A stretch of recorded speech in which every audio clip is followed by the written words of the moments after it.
Þú fær grillkjötið, sósurnar, meðlætið og allt sem þarf fyrir grillveisluna í Netto. Netto, þar sem grillveislan byrjar.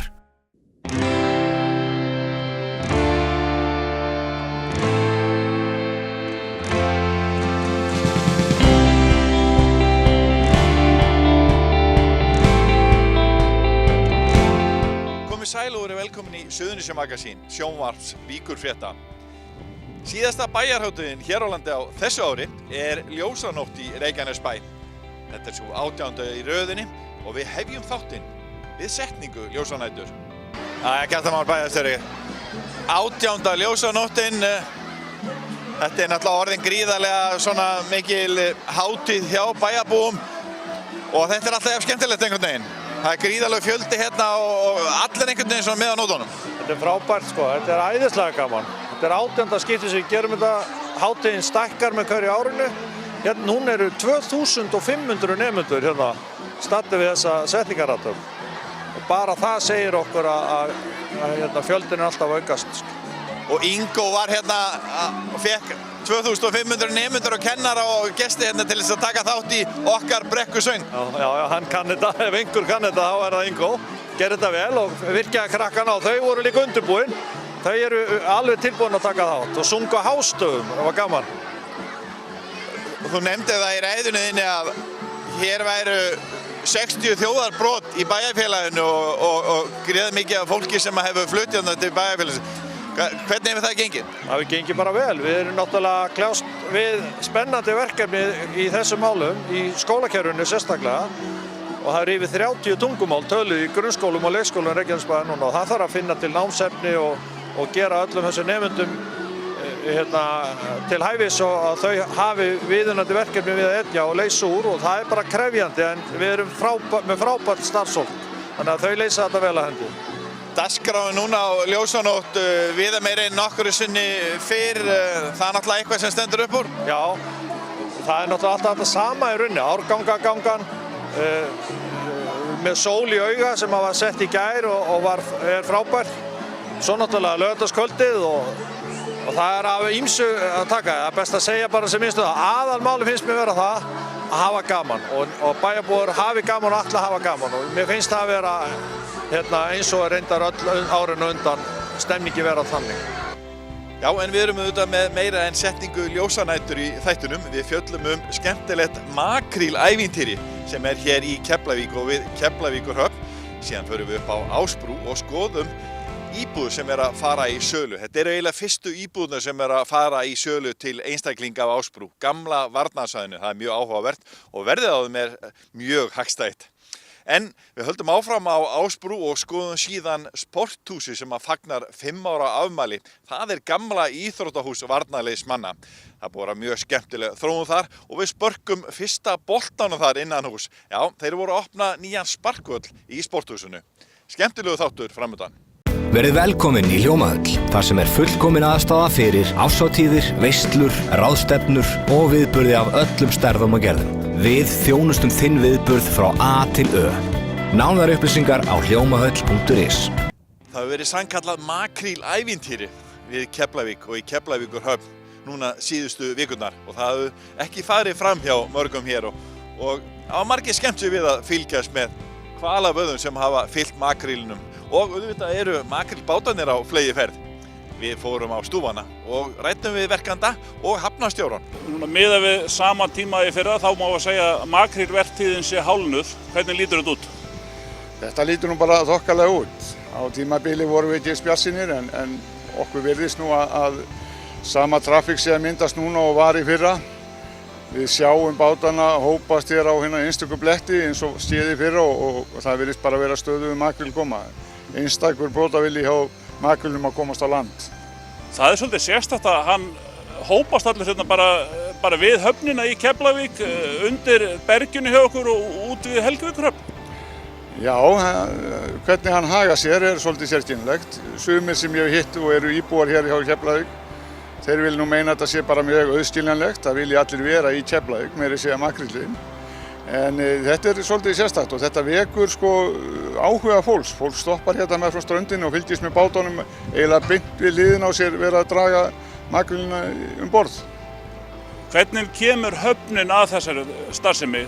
Það svolítið mikið sem þið þurfið að gera. Já, við erum náttúrulega þjónustuaðilar við sjávarútveginn og við liggjum náttúrulega einstaklega vel við þessum miðum hjá makrílnum, eins og ég segi, það eru kannski metir í miðin.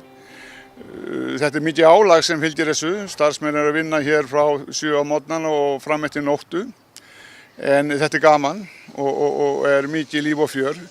Við erum með ísframleiðslu hérna hjá Reykjaneshöfn og seljum þar að leiðandi ís borð í bátana. Og það kemur oftar en ekki fyrir að við erum orðnir íslausir miðjan dag.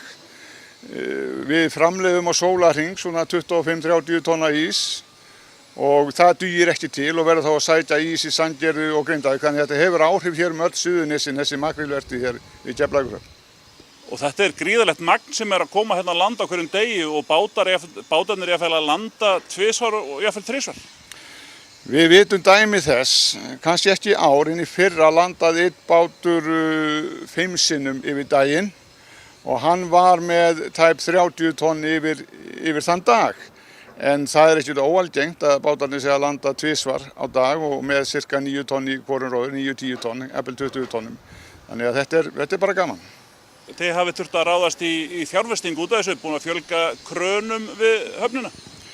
Við vorum hér með í fyrra 3 krana við þjónustu og það kom í ljós að það var ekki nóg. Þannig að við fórum í fjárfestingu í ár og bættum við 4. kranunum. Ætluðum reyndar að taka út einn af þessum 3 sem voru frá því í fyrra þar sem þetta voru en gamall og slitinn krani, en við höfum bara ekki komist hjá því að nota hann. Og ef þið sjáið í mynd hér fyrir aftan mig að þá er nýji kranin þessi hvíti, hann ber sig reisulega. Og ég hef ekki heyrt annað heldur en menn séu almennt mjög sáttir við þessa þjónustugetu sem við erum komið með í dag. Þetta eru margir bátar sem eru hérna núna alla daga þegar að viðra til veiða. Síðast ég taldi að þá voru 30 bátar búin að landa hér hjá okkur á þessari makrílvertíð. Í fyrra voru þeir 43. Þetta er svolítið mikið. Þetta eru um 600-700 landanir á 2 mánuðum sem er við þjónustu við þessa báta.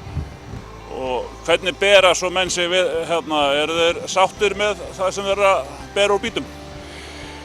Það vilja allir meira, það er nú bara eðlislegt. Menn eru reyndar að fá minna fyrir tonni núna heldur þeir fengu í fyrra. Í fyrra var meðalverð á kíló 60 krónur, mér skilst það sé kringu 45 krónur núna í ár. Við tókum á land 5.400 tonn hjá handfærabátunum í fyrra og það gaf okkur cirka 5,4 milljónir í aflagjaldstekjur. Ef það væri sama magn sem kæmi núna, þá væri við að fá 1200.000 tonn minna í aflagjaldstekjur. Þannig að þetta er heldur lítið, en þetta er sterkt gengi sem veldur þessu. Þannig að við fáum kannski jákvætt annar staðar en neikvætt hérna. Miðað við reynsluna þá að þessi vertíð eftir að halda áfram fram í október? Hún stendur yfirleitt svona frá lok júlí og fram í byrjun október. En þungamiðjan er einmitt þessi tími frá svona 10. ágúst og til svona 20. september. Hvernig hefur þessi vertíð farið af stað? Hún hefur farið mjög rólega af stað og er búin að vera, allavega mikið að veðra víti sem er búin að trufla trillunar og bara minni af makríl. En hvernig er fiskurinn? Fiskurinn er góður. Þetta er fyrsta flokks hráefni sem kemur af þessum trillum og ekkert út af það að setja, en hins vegar virðist vera að minni veiði og minni framboð er ekki að skila sér í hærri verð. Hvernig fer vinnslan fram hjá ykkur? Hvernig eru þið að vinna þetta? Við tökum þetta beint af bátunum sem eru bara beint hérna fyrir utan húsi á okkur líka við og keyrt hérna beint inn og við kælum þetta hér vel niður. Og síðan keyrum við þessu gegnum pokavélar sem eru hérna og þetta er mjög sjálfvirk og skilvirk kerfi sem við erum með og við erum 3 tíma rúma að frysta ganginn. Þetta er heilfryst? Þetta er heilfryst, já. 10 kg öskjur, 10 kg öskjur og þetta er mjög flott vara en því miður mætti verðin skila sér betur. En þetta eru talsverð uppgrip, þetta er ekkert langt síðan að við fórum að veiða makríl hérna á Íslandi? Nei, þetta er náttúrulega með ólíkindum að þetta er siglt hérna í fangið á okkur hérna og við erum nú sérhannaðir í þetta, við erum með uppsjá á línu, þannig að við þolum þetta vel og erum mjög ánægðir með þetta og við höfum getað skaffa góða sumarvinnu hérna og góða yfirvinnutíð og fólkið er mjög ánægt. Þetta svona einhverju 2 mánuðir sem endur að ganga yfir. Já, þetta núna þetta svona lok júlí þetta að byrja og þetta að skila sér út september. Og hvert fer svo hráefnið frá ykkur? Það nú það erfiðar að dreifa því þar sem að Rússlandsmarkaðurinn var nú lokaður hjá okkur og það lækkaði töluvert verðin hjá sjómönnum og okkur. Þannig við erum að reyna að dreifa þessu mikið inn á Afríku, Egyptaland á þessa staði og erum líka að vinna í Kanada og Japan. Hvað eru margir sem starfa hjá ykkur við þetta? Við erum, eins og staðan núna, erum við búin að vera að keyra á 17 manns. Það ótrúlega fámennt en aflinn töluvert minni heldur en var í fyrra. Við vorum til dæmis með í lokvertíð fyrra 4100 tonn og ég verð kátur ef við náum 2000 tonnum í ár. Netto, fyrir allt það góða og girnilega í lífinu. Við tökum vel á móti þér.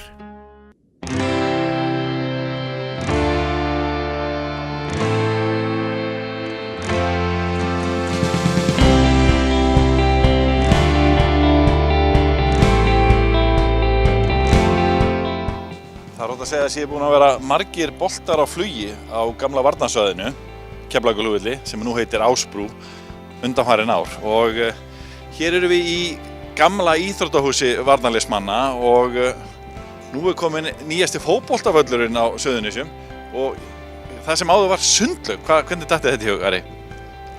Það voru svo sem ákveðnar ýmsar hugmyndir sem komu upp þegar við eignumst þetta húsnæði og svoleiðis og hlutið var að því að koma gömlu sundlauginni eða þessum húsakynni sem hýstu gömlu sundlaugina í starfsrækt ástand. Og svo sem aldrei til greina að við varum að fara í einhvern sundlaugarekstur og ekki heldur á hálfu sveitarfélagsins eða svoleiðis. Þannig að þetta var niðurstaðan. Við þekkjum þennan rekstur ágætlega. Við erum með kollega mínir í Kópavoginum, við erum með 2 svona velli þar og þannig að við þurfum ekki að fara langt til þess að sækja hugmyndafræðina bak við þetta. Hvað, þetta voðalega fínt gras og allar pakkin og við erum með náttúrulega í Reykjanesbæ elsta knattspyrnuhús landsins, Kristján. Já, þetta gras það besta sem völ á í dag og ég einmitt spilaði opnunarleikinn í Reykjaneshöllinni og mikið vatn hefur runnið til sjávar síðan þá. Þannig að þessi aðstæða sem við bjóðum upp á ég má eiginlega segja sé það fyrsta sem gerist í knattspyrnumálum síðan þá. Og við lítum auðvitað á þetta sem bara byltingu og vonum svo sannarlega að ungir sem aldnir Suðurnesjamenn geti nýtt sér þetta hjá okkur. Eru það að stíla meira inn á svona meðaljónin eða eru þið kannski líka að stíla inn á knattspyrnufélögin? Það eitthvað sem við verðum eiginlega bara átt okkur á seinna meir. Reynslan í Kópavogi svo að meðaljónin, bumbuboltinn vinsælli. En við erum alveg opnir fyrir því að hleypa inn íþróttafélögum og það alveg inn í myndinni eins og staðan núna þó sem við ekkert farin að auglýsa þetta viti. En við erum opnir fyrir báðum options, það alveg klart mál. Ari, þú gerir nú gangskur fyrir 5 árum síðan þegar þú opnaðir í gamla stóra íþróttahúsinu á vellinum. Hvernig vildi það til? Það var náttúrulega bara svona ákveðin tækifæri sem við sáum á markanum fyrir 5 árum síðan og ég og kona mín skoðuðum þetta svæði vel og allt svona hvað þetta og þetta húsnæði hvað það hefði upp á að bjóða og ég held að það hefði bara sýnt sig að þetta hefði svo sem aldrei verið komið til þess að vera og ég meina við erum 5 ára núna eftir 2 vikur, 15. september. Við hófum einmitt á þjónustu Suðurnesjamenn, getum við sagt þau voru með staðsettir með bás niðri í bæ á Ljósanótt 2012 og þannig að það má ég segja að svona frá með 50 og Ljósanótt að þá séu bara akkurat 5 ár síðan að við byrjuðum á þessu batteríi. En voruð þið búin að gera einhverja markaðsrannsóknir á þessum tíma? Einhvern veginn í mínum huga þá voru kannski blendna tilfinningar með það hversu mikil bjartsýni þetta væri hjá ykkur að opna líkamsræktarstöð upp á gamla velli og þið ætluðu að fá Suðurnesjamenn sem allir bjuggu niður frá og þetta svona smá akstur upp í dyr og fjarlægð. En hvernig hefur það gengið?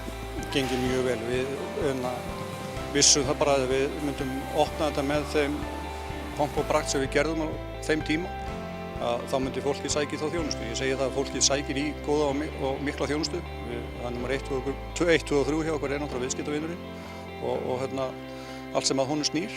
Og ég held að við höfum bara sýnt það að við höfum þjónustu hann gríðarlega vel. En það hefur verið svona fyrstu ári var náttúrulega stöðu aukning hérna hjá okkur og þetta er svona aðeins var að sigla svona sem ligna sjó núna, en ég meina með stækkandi samfélagi sem er Reykjanesbær og bara allir Suðurinn sé að skaginn Reykjanesskaginn orðin, þá sjáum við alltaf viðbætur og meðal annars í þessum tækifærum sem við sjáum hérna bak við okkur í þessum velli og hérna það voru gríðarleg viðbót bara í hérna iðkendum á knattspyrnu og kannski ekki síst að þakka þá bara svona landsliðunum okkar, bæði kvenna og karlalandsliðunum, árangri þeirra undanfarna ára. Kristján, þú hefur verið að hjálpa til hérna í markaðsmálum. Hvað er heitast í líkamsræktarstöðinni í dag? Er eitthvað sérstakt sem er vinsælla en annað eða er þetta bland í póka? Hópaþjálfunin hefur svolítið svona stigið upp hjá okkur. Við berum okkur svolítið saman við kollega okkur í Kópavoginum. Þar er einkaþjálfun svolítið mikið inni, en við höfum fengið rosalega góða viðtökur á þitt form, súperform, crossfitið er alltaf á uppleið og svo eru við með flotta hóptímatöflu þar sem er hægt að komast í allskyns hóptíma. Þeir eru alltaf mjög vinsælir, þannig að það er svona það helsta sem við sjáum hjá okkur, þessi hópaþjálfun. Einkaþjálfun er minna en enga síður, við erum með mjög flotta einkaþjálfara hjá okkur og það er alltaf nóg að gera hjá þeim. En þeir eru ekkert rosalega margir, þeir mætti alveg vera fleiri og vonandi verða það. Þannig kannski verður svona meira takmarki okkur líka að fylla ekki húsið af einkaþjálfurum. Við setjum ákveðna lágmarkskröfur inn að fólk hafi ákveðna menntun hérna inn til þess að komast inn á gólf til okkar sem starfandi einkaþjálfari. Þannig að það hefur aldrei verið takmarki okkur að fylla húsið af einkaþjálfurum, heldur að rauninni, ná því bara mjög góða og frambærilega þjálfara. Finnst þér hafa verið vakning og kannski meðal annars með þessu húsi frá því að þið opnuðu? Eru fleiri Suðurnesmenn að stunda ræktina heldur en áður? Já, ég held að það sé nú bara alveg ekki spurning bara sko. Það er við höfum séð náttúrulega bara þessum tölum sem við erum búin að vera hérna. Við fylgjumst vel bara frá mánuði, frá milli hverja mánaðamóta getum við sagt og þannig að við sjáum bara mikið, þetta er orðið bara svo, Ásbrúin er svo allt öðruvísi heldur en þegar við komum inn fyrsta árið 2012. Þetta er bara orðið svo miklu opnara, þetta er orðið eins og þú talaður áðan að það sé langt hérna uppbyttir árið 2012, en það er árið 2017 og það sem framhættan á 2018, þá er ekkert orðið langt hérna uppbyttir. Þetta er hverfi innan Reykjanesbæjar og þannig að eins og ég sagði áðan, ég held bara, ef þú býður upp á góða þjónustu, þá sækir í kúnninn aðanga, þótt hann þurfa annarkot að hjóla eða keyra eða ganga nokkra kílómetrunum lengra. Að hann sækir fyrst og fremst í þjónustuna. Það er líka gleðiefni að sjá það eftir við opnuðum. Vissulega varð vitundavakning á bara heilsurækt, en það sem ég finnst sérstaklega skemmtilegt er að sjá Suðurnesjamenn. Við erum að fá fólk úr Grindavík, Garði, Sængiri, Vogum og þetta úr Reykjanesbæ, þannig að það finnst mér vera mikið gleðiefni og við erum að fá fullt af þessu fólki. Það er ótt að segja að mikla breytingar hafa átt sér stað á Keflavíkurflugvelli allt frá því varnarlið fór með manni og mús í mars 2006. 1000 fermetra stóðu eftir, en nú, rúmum áratug síðar, eru þeir smám saman komnir í nýtingu. Stórir aðilar keyptu nær allt húsnæði og hafa sett það í leigu undanfarna mánuði og ár. Fólksfjölgun hefur verið mikil samfara nýtingu húsnæðis, en eingöngu hafa verið í boði leiguíbúðir fyrir einstaklinga og fjölskyldur. Nýlega var þó breyting á þegar annað tveggja stórra leigufélaga á Ásbrú bauð 8 íbúðir í fjölbýlishúsi til sölu. Vinna við endurbætur á íbúðunum hefur staðið yfir undanfarna mánuði, en í þeim bjuggu einstaklingar og fjölskyldur varnarliðsmanna þegar þeir voru á Keflavíkurflugvelli á sínum tíma. Við hittum forsvarsmenn fyrirtækisins 235 fasteigna og ræddum við þá þessi mál. Jæja, það er ótt að segja þessi komið nýtt líf hér á gamla varnarsvæðinu, núverandi Ásbrú. Hvernig er að taka þátt í því? Þetta er búið að vera mjög skemmtilegt verkefni. Við tókum við allmörgum íbúðum hérna í upphafi árs og byrjuðum á að leigja út fjöldamargar íbúðir sem fóru í afhendingu frá janúar en flest frá mars. En núna á vormánuðum þá ákváðum við að skoða það að sjá hvort að það væri hugsanlega áhuga á því að hjá fólki að kaupa okkur eignir Niðurstaðan var svo að kanna það nánar og hér stöndum við inn í þá fyrstu sýningaríbúðinni sem við ætlum að kynna fyrir fólki núna næstkomandi sunnudag. Og við höldum að eins og að mikil eftirspurn undir leiguíbúðunum og þá séu kaupendur líklega til að hafa áhuga á þessum eignum, enda verða þær á mjög hagstæðum verðum. Hvað getur þú sagt okkur þetta eru gamlar kanaíbúðir, ef við tölum bara íslensku, hérna bjuggu varnarliðsmenn og þeir voru hérna fyrir cirka 10 árum, þeir síðustu 2006, rúmlega 10 ár síðan. Hvernig var ástandið hérna á húsnæðinu? Það var fyrst og fremst mjög misjafnt og við þurftum alltaf að fara í mjög umtalsverðar endurbætur á húsunum. Við lögðum mikla áherslu á það núna í sumar að ná að klára múr- og málningavinnu á öllum húsunum, þannig að alla blokkirnar sem við eigum hér í 900 hverjunu verða þá málaðar fyrir haust og okkur finnst það að vera mjög merkileg og merkilegt hvað sú andlitslyfting skilar miklu fyrir bara upplifun manns af svæðinu, en jafnframt höfum við þurft að taka náttúrulega umtalsverðar endurbætur innan hús. Þetta klassíska, það er rafmagn og það eru gólfefni og skiptum ofna og annað slíkt, en það hefur bara gengið vel, en það hefur verið með góðan og vaskan hóp manna í að vinna fyrir okkur og auðvitað alltaf eitthvað sem að tefst og þess áttar, en svona heilt yfir gengið vel. En þið hafi verið að nýta það sem hefur rauninni verið nýtilegt, þannig að það er ekki allt eins í þessum íbúðum sem þið eru að bjóða til sölu núna. Nei, það sem að við höfum hort til er að vera með íbúðir sem eru einfaldlega á mjög góðum verðum. Það er mikil eftirspurn eftir húsnæði, en það er náttúrulega skiptir máli á hvaða verðum þær eru. Þannig að eins og í þessu húsi sem við stöndum í núna, þá erum við með 8 íbúðir sem eru svona 90 til 94 fermetrar og þær eru allar á verðbilinu 22 til 23,9 milljónir. Og við höldum að það sé verð sem að gera það verkum að fólk verið áhugasamt eigninnar og auðvitað höfum við ekkert kortlagt það alveg, en svona miðað við það mat sem við leggjum á þetta og fasteignasöluaðilar, þá höldum við að það sé eitthvað sem að verði áhugavert. En það er nú samt, það er talsvert langt frá byggingakostnaði sem að miða er við í dag. Já, þetta er lægra en það, en það eru náttúrulega gömul hús og allt það, þannig að það er kannski ekki alveg rétt í samanburðinn, en þegar maður lappar inn í húsið þá upplifum maður eins og það sé nýtt, en það er einhvað sem byggt árið 1978, þannig að við höldum að þetta sé svona ákveðin hilla á markaðnum sem að gæti hentað mörgum og því að það er náttúrulega þannig eins og við komum fram í meðal annars skýrslu í Íslandsbanka að svona sterkasta verðbilið á fasteignamarkaðnum hér er þetta bil sem er 20 til 30 milljónir sem að ég held að okkar eignir verði svona í grófum dráttum á. Og þið eru með mikinn fjölda af íbúðum hérna á leigumarkaði en eru sérst að fara inn á, fara í það að selja hluta af ykkar safni getum við sagt. Hvað kemur til? Vildu þið sérst svona blanda, hver var hugmyndin að styrkja hverfi? Já, við höldum að